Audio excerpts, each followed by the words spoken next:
আহা, এতটা তাগড়া ফুটফুটে ছেলে। আগের রাত্র তো রাত্র নিশ্চয়ই সে ঘুমাইছিল, আগের রাত, সেই রাতে তো তারে লেফ কম্বল দিয়ে শুইছিল, কিন্তু আজ রাত কবরে সে কে তারে লেফ দিল? বলো না বন্ধু। আজকের এই রাতটা ছেলেটা, এতটা সুন্দর তাগড়া ছেলেটা যে 22-23 বছরের ছেলেটা যে কবরে, তারে লেফ দিবে কে? মাটির নিচে তো আরো বেশি ঠান্ডা,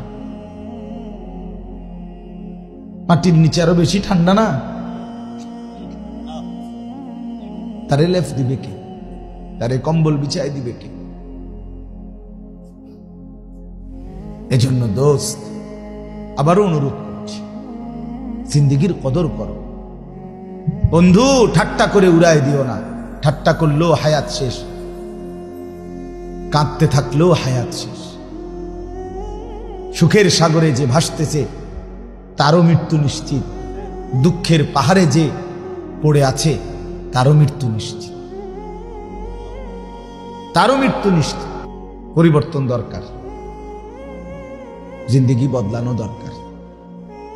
দুইটা ছেলে 5 ওয়াক্ত নামাজ পড়ে সামান্যটুকু হাদিয়া উৎসাহের জন্য নিল।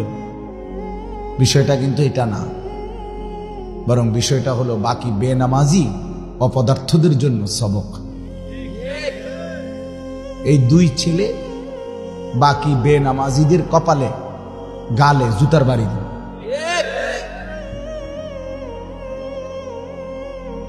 মূলত এই দুইটা ছেলে জুতার বাড়ি দিল, লজ্জা দিল। একজন মুসলমান পরিচয়ধারী, আমি জন্মসূত্রে মুসলমান, আমার বাবা মুসলমান, মা মুসলমান, অথচ আমি নামাজটাই চিনি না। তাহলে আমার জীবনের অর্জন কি? আমি জীবনে পেলাম কি? আমার ধর্মের পরিচয়টাই কি? রাসূলুল্লাহ সাল্লাল্লাহু আলাইহি ওয়াসাল্লাম ইরশাদ করেছেন, ফারকু মা বাইনানা ওয়া বাইনাল কুফর আস-সালাম। স্পষ্ট হাদিস। নবী সাল্লাল্লাহু আলাইহি ওয়াসাল্লাম ইরশাদ করেন, আমাদের মাঝে এবং কাফেরের মাঝে পার্থক্য আস-সালাম।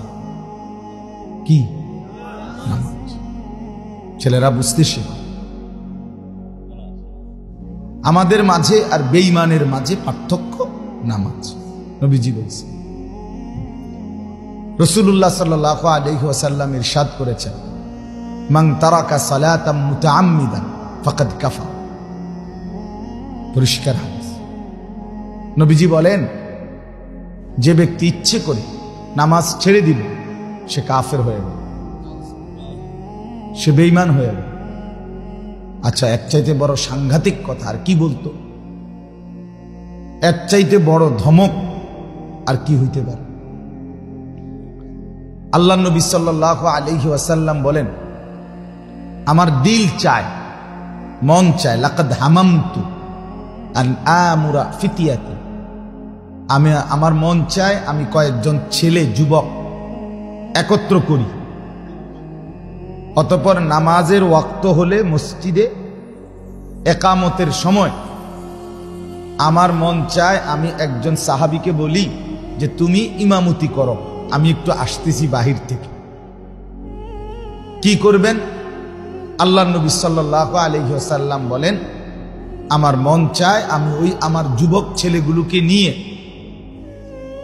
লাকড়ির মধ্যে আগুন ধরাইয়া ওই ঘরগুলোতে যাই, যেই ঘরগুলোতে কিছু মানুষ পুরুষ এরকম যে ইউসাল্লুনা ফি বুয়ুতিহিম লাইসাত বিহিম আইল্লা, কোন গ্রহণযোগ্য যৌক্তিক শরীয়ত সম্মত কারণ ছাড়া যারা ঘরে নামাজ পড়তেছে পুরুষ, আল্লাহ বলে ওই ঘরগুলোতে আমি যাই আর ওই লাকড়িতে ধরানো আগুন দিয়ে ওয়াহাররিকান্না বুয়ুতাহুম, আমার দিল চায় ওই লোকগুলোকে সহ ঘরটাকে পুরা আগুনে জ্বালায়।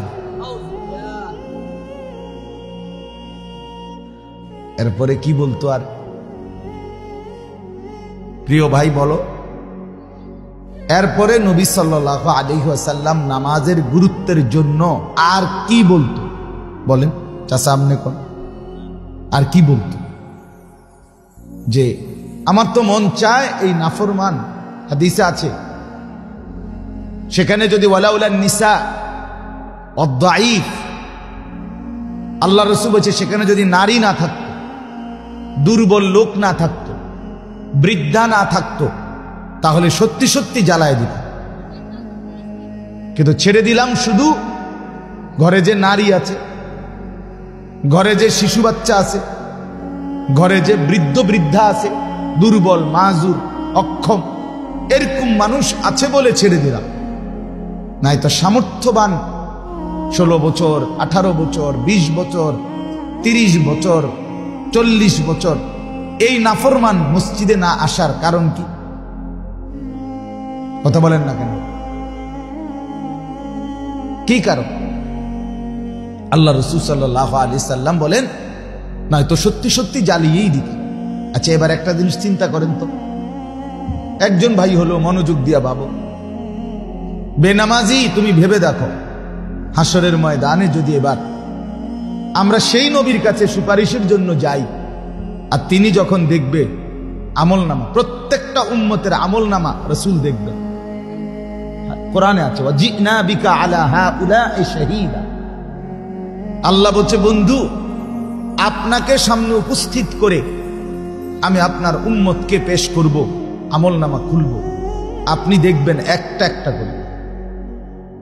তো রাসূলুল্লাহ সাল্লাল্লাহু আলাইহি ওয়াসাল্লাম যখন আমলনামার মধ্যে দেখবেন নামাজ নাই, আর এই নাফরমান যখন নবীজির কাছে সুপারিশ চাইবে, তো রাসূলুল্লাহ সাল্লাল্লাহু আলাইহি ওয়াসাল্লাম যদি বলে উম্মত তুমি জানো না, তুমি শোনো নাই, তোমার মতো নাফরমানকে তো আমি দুনিয়াতেই আগুন দিয়া জ্বালায় দিতে চাইছিলাম।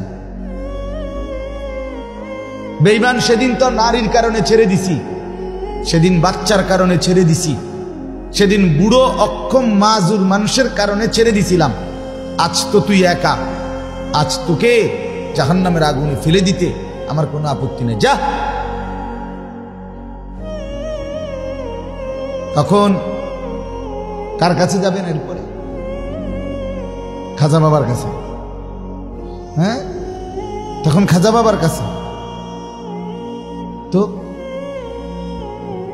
যিনি দুনিয়াতেই জ্বালায় দিতে চাইছেন, তিনি হাসরের ময়দানে যদি গুসা করে বলেন এই কথা। রাসূলুল্লাহ সাল্লাল্লাহু আলাইহি ওয়াসাল্লাম তো দুনিয়াতে আমরা প্রত্যেকে জানি তিনি তো রাহমাতুল লিল আলামিন, এটা ঠিক কিনা? তো তিনি এই কথা বললেন কেন? তিনি না রাহমাতুল লিল আলামিন, তিনি না দয়ার সাগর? আপনি যে আশায় ভরসা কইরা বসে আছেন, তো তিনি এই কথা বললেন কেন? তাইলে দয়া দয়ার জায়গায়, আল্লাহর বিধানের বিরোধিতা সেখানকার কঠোরতা কঠোরতার জায়গা। দয়া মানে কি? উম্মত চুরি বাটপারি জিনা ব্যভিচার মদ জুয়া নাচ গান উলঙ্গ ছবি, জিনা ব্যভিচারের দৃশ্য, স্ত্রীর বেপর্দা, ছেলে মেয়ের নাফরমানি, তোমরা যার যা মন চায় করতে থাকো, আমি দয়ার সাগর, আমি তোমাগরে জান্নাত ঢুকাবো, জান্নাতে পৌঁছাবো। এটাই তো না সুপারিশ মানে? এই দয়ার সাগর মানে এই তো। এজন্য বাপ এটা মনে করাই দিলাম। আরো শুনেন,